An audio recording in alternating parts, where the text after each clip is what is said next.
शीशे के सामने खड़े होकर उसने उसका नाम 3 बार लिया, bloody Mary, bloody Mary, bloody Mary.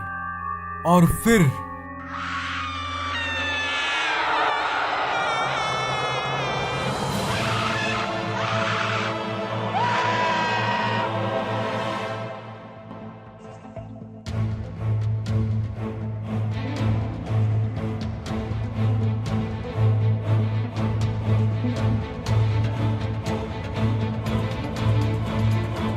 Bloody Mary, इस नाम को तो आपने पहले भी सुना होगा, पर क्या आप जानते हो कि ब्लडी मैरी की कहानियां सिर्फ कहानियां हैं या फिर सच्ची घटना? ब्लडी मैरी बिल्कुल असली है। जी हाँ, बिल्कुल असली। और इतिहास इसका सबूत है। इतिहास में इसकी पूरी जानकारी मौजूद है। ब्लडी मैरी और कोई नहीं बल्कि इंग्लैंड की रानी मैरी टूडोर थी। एक समय सच में मैरी नाम की एक लड़की थी जिसकी मौत के बाद उसका नाम ब्लडी मैरी दे दिया गया, और इसके पीछे एक बहुत बड़ा कारण था। ब्लडी मैरी के बारे में हम जो भी सुनते हैं वो बिल्कुल सच है, और हजारों नहीं लाखों लोगों ने इसे देखा है। तो आखिर ब्लडी मैरी है क्या? ब्लडी मैरी एक आत्मा है जिसे आप रात में डेविल्स आवर यानी शैतानी घड़ी, जो कि है सुबह के 2:33 से लेकर 3:33, इस समय के बीच में आप इसे देख सकते हो। एक मोमबत्ती लेकर किसी रूम के बड़े शीशे के पास चले जाओ। आप रूम में कोई भी लाइट बल्ब या कोई भी लाइट का और कोई स्रोत हो तो उसे बंद कर दो। जलती हुई सिर्फ मोमबत्ती होनी चाहिए। उसके बाद शीशे से थोड़ी दूर खड़े हो जाओ। शीशे के तरफ चलते हुए 3 बार नाम लो, bloody Mary, bloody Mary, bloody Mary. 4 second बाद शीशे के तरफ देखना। आपको अपने ही चेहरे के ऊपर एक चेहरा दिखेगा जिसकी आंखों से खून निकल रहा होता है और चेहरे पे एक नफरत होती है। जो मैंने आपको बताया वो एक फेमस तरीका है ब्लडी मैरी से संपर्क करने का। इसे जिन लोगों ने किया है उन्होंने ऐसी ऐसी चीजों को अनुभव किया है जो आप सोच भी नहीं सकते। इंग्लैंड के एक व्यक्ति ने कहा कि एक बार वो रात को 2:40 पे अपने घर के शीशे के पास खड़े होकर 3 बार उसने नाम लिया। उसके बाद उसने शीशे पे एक लड़की को देखा जिसकी आंखों से खून निकल रहा था। उसे ब्लडी मैरी का चेहरा दिखा। कुछ सेकंड्स तक वो चेहरा शांत था, पर कुछ देर बाद उसने उस मिरर से निकलकर उस इंसान की आंखों को नोच लिया। ये लोग तो तब भी लकी थे क्योंकि इन्होंने तो बस अपनी आंखों को खोया था, पर कई लोगों ने तो इसकी नाम पुकारने के बाद अपनी जान को भी खो दिया। जो जिंदा बचे उन लोगों का ये कहना है कि इन्हें सपने में वो ब्लडी मैरी दिखती है। ऐसा भी माना गया है कि अगर आपने ब्लडी मैरी 3 बार बोलने के बाद ये कहा आई स्टोल योर बेबी, तो उसे और भी ज्यादा गुस्सा आने लगेगा। इसका मतलब होता है कि मैंने तुम्हारे बच्चे को चुराया, और इस बच्चे के पीछे की कहानी सुन के आप दंग रह जाओगे। 1509 से लेकर 1547 तक हेनरी VIII इंग्लैंड के राजा थे। उनकी 2 बेटियां थी, एलिजाबेथ और मैरी।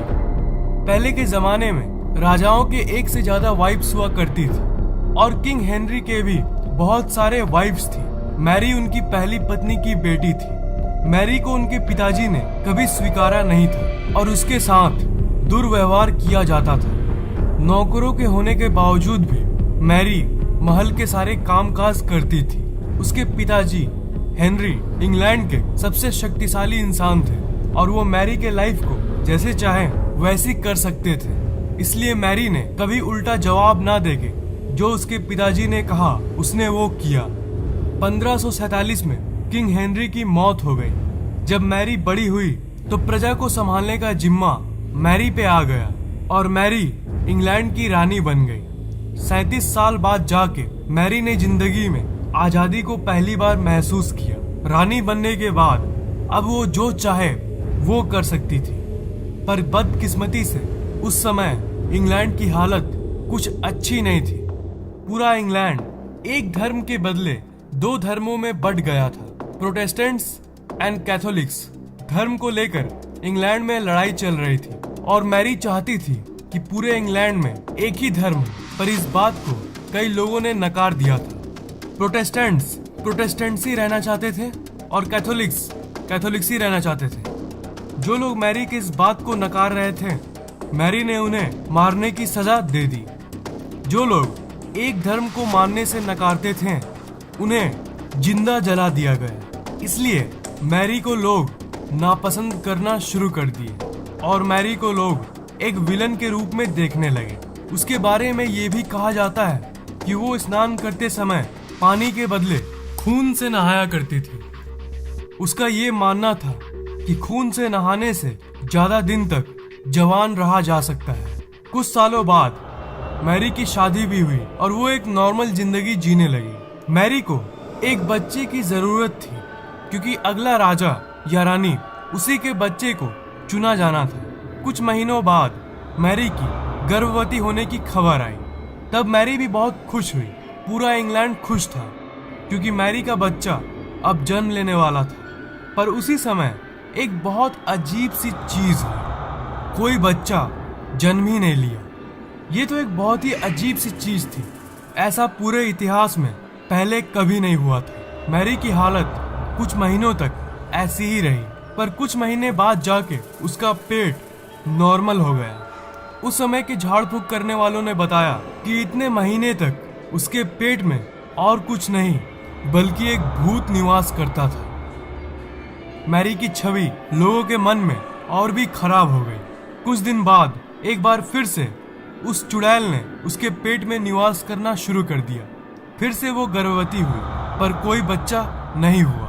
कुछ दिन बाद मैरी की मौत हो गई। मैरी की छवि पहले से ही ठीक नहीं थी और उसके चाल चलन के चलते लोग उसे निर्दयी मानते थे क्योंकि वो लोगों को जिंदा जला डालती थी और खून से नहाया भी करती थी। जब वो घोस्ट चुड़ैल उसके पेट में गई और कोई बच्चा नहीं हुआ तो लोगों ने मैरी को शापित घोषित कर दिया और इसी के चलते उसका नाम पड़ा ब्लडी मैरी।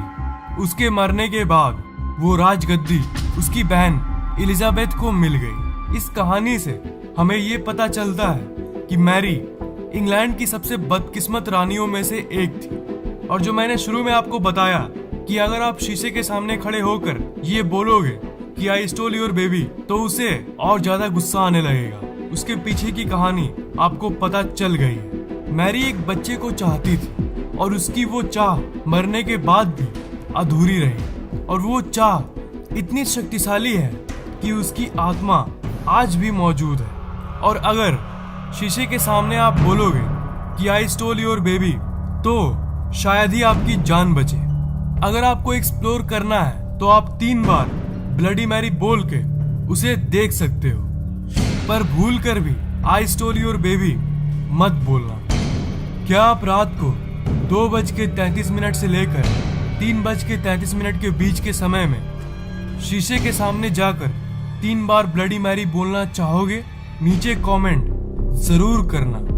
अगर आपको ये वीडियो अच्छा लगा तो इस वीडियो को लाइक, कमेंट और शेयर जरूर करना और इस चैनल को सब्सक्राइब जरूर करना क्योंकि मैं ऐसे ही इंटरेस्टिंग वीडियोस अपलोड करता रहता हूँ। सब्सक्राइब करने के बाद आप उस बेल आइकन को ऑन कर देना ताकि अगली बार जैसे मैं नई वीडियोस डालूं वो आपको तुरंत सबसे पहले मिल जाए।